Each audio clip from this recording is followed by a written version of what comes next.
Hello दोस्तों, ये दूसरी शादी की कहानी है। आपको अच्छी लगी तो ये ज़रूर सुनना। रजनी की मौत के बाद विनोद बाबू का घर में रहना मुश्किल हो गया था। वे बेगम के अपने घर में आ पाते थे, लेकिन मंजूला के आने के बाद सब कुछ बदल गया। साधारण कटकाठी के विनोद बाबू पहले जैसे तैसे रहते थे, लेकिन दूसरी शादी के बाद उनका पहनावा भी बदल गया। चेहरा में भी बेहतरीन बढ़ी हुई दाढ़ी मूंछ को क्लीन शेव में बदल चुके थे। उनकी आंखों पर खूबसूरत फ्रेम का चश्मा भी चढ़ गया। इतना ही नहीं, सिर के खिचड़ी बालों को भी वे हर समय डाई करवाना नहीं भूलते थे। विनोद बाबू की उम्र 48 के करीब पहुंच गई थी, लेकिन जब से वे मंजुला की दूसरी शादी तो तब से वे सच समझ कर रहने लगे। इसका सुखद नतीजा यह हुआ कि अब वह 38 साल के आसपास के दिखने लगे। इसी साल नवरात्र के बाद अक्टूबर में दूसरे हफ्ते में विनोद बाबू मंजुला के कोर्ट मैरिज कर चुके थे। तब उनकी ज़िंदगी में अलग से बदलाव दिखने लगा। पहले वे छुट्टी के बाद ही किसी बहाने देर तक स्कूल में रहने की कोशिश करते थे, लेकिन अब ऐसा नहीं था। अभी शाम के 4:30 बज रहे थे। विनोद बाबू अपनी बाइक खड़ी करके घर में कदम रख चुके थे। वे फ्रेश होकर खुद को तरोताज़ा महसूस करने लगे। मंजुला की घर की छोटी मोटी चीज़ों के सजाने में लगी हुई थी। बेटा बेटी ट्यूशन पढ़ने गए थे। मंजुला को अकेला देखकर विनोद बाबू उन्हें पकड़कर अपनी गोद में बैठाने की कोशिश की। मंजुला बनावटी गुस्सा जाहिर करते हुए बोली, मम्मी जी आप अपने कमरे में ही हैं, आपकी आवाज़ सुनकर इधर आ जाएंगी। मैं अपनी माँ को बहुत अच्छी तरह से जानता हूँ, हम दोनों के रहते इस कमरे में कभी नहीं आएगी। इतना कहकर वह मंजुला को अपनी बाहों में भरकर प्यार करने लगे। तभी सासू माँ ने बहू को आवाज़ लगाई। मंजुला खुद को छुड़वाते हुए अपनी सासू माँ की कमरे की तरफ चली गई। सासू माँ ने मंजुला से कहा, बहू चाय बना दो। मंजुला ने कहा, हाँ दी बना देती हूँ। सास को शाम के समय अपने पड़ोसियों के घर आने जाने की पुरानी आदत है। जब तक वे दो चार के जी भर बातें नहीं कर लेती तो उनके मन नहीं लगता। मंजुला नीले रंग की साड़ी में काफ़ी खूबसूरत लग रही थी।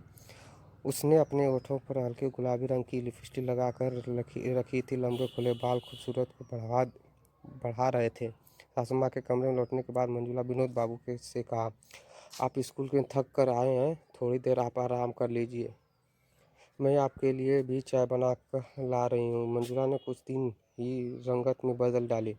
विनोद बाबू की पहल बीवी रजनी कैंसर के चलते हुए गुजर गई थी। तकरीबन 6 महीने तक कैंसर अस्पताल में भाग दौड़ कर अपनी बीवी के वे समय समय पर थेरेपी कराते रहे।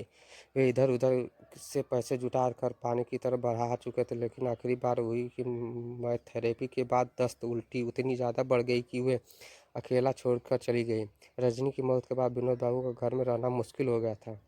वे बेमन की अपने घर में आ पाते और सिर्फ 10 साल के बेटे और बूढ़ी माँ के लिए सब्र बुरे बुरे वक्त का सब मरहम होता है।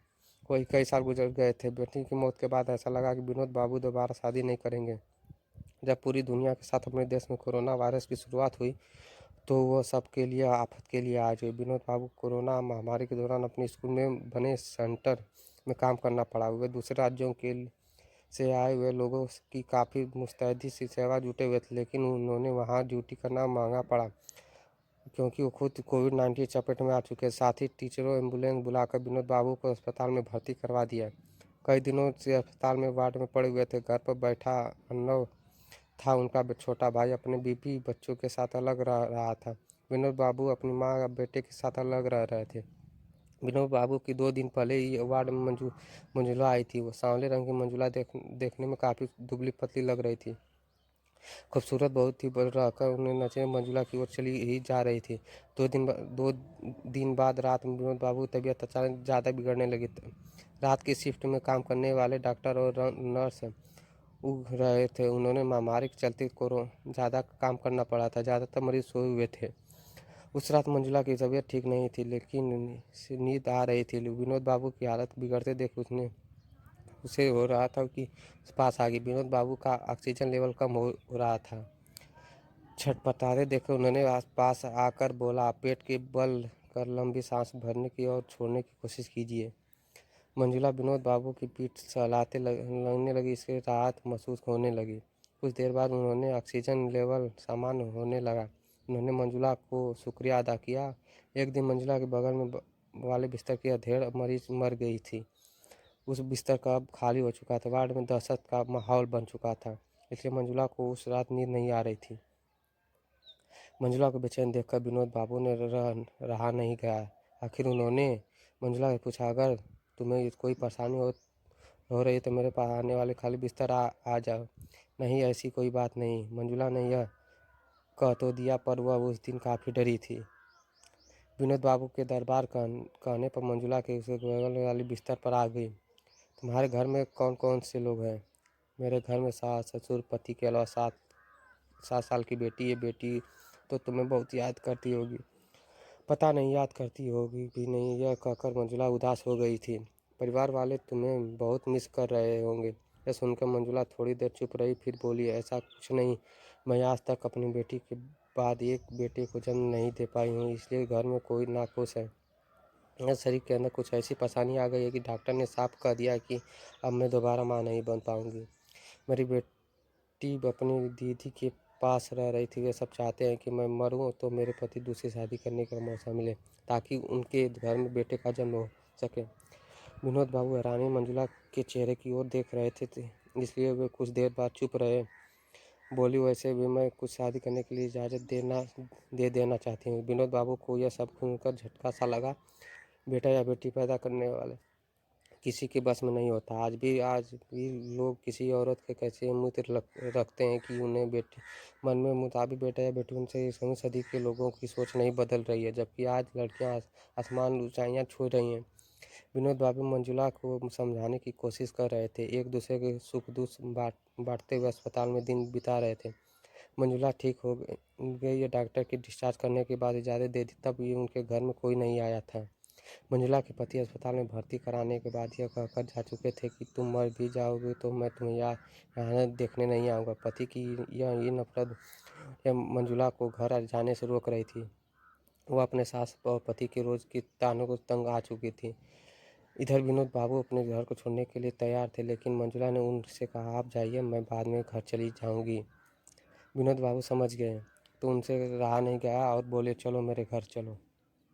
तुम मेरे घर में पूरी तरह से सुरक्षित रहोगी। तुम्हारी भावनाओं का पूरा ख्याल रखा जाएगा। मंजुला जानती थी कि विनोद बाबू के साथ हुआ कहीं मासूम हो रहेगा और कुछ भी सोचते हुए उन्होंने कहा हाँ कर दी। मंजुला विनोद बाबू के घर में रहने लगी और इस बात का पता पति और परिवार वालों को चला तो उन्हें तेवर और सूर बदल गए थे। उन्होंने विनोद बाबू पर मंजुला को बगलने का लगाया था, लेकिन मंजुला अपने फैसला पर अडिग रही थी। विनोद बाबू के परिवार की मदद में मंजुला अपने पति के तलाक लेने के लिए कोर्ट में अर्जी दाखिल कर चुकी थी। तकरीबन 2.5 साल तक केस चलता रहा। जब भी वह अदालत में जाती, विनोद बाबू माताजी उनके साथ रहती थी। तकरीबन 2.5 साल की भागदौड़ और सामाजिक हिरासत सहने के बाद मंजुला पति के तलाक ले पाई थी। तलाक के अगले दिन यानी दशहरा के बाद अक्टूबर के दूसरे हफ्ते में कोर्ट में मंजुला की दूसरी शादी हो गई।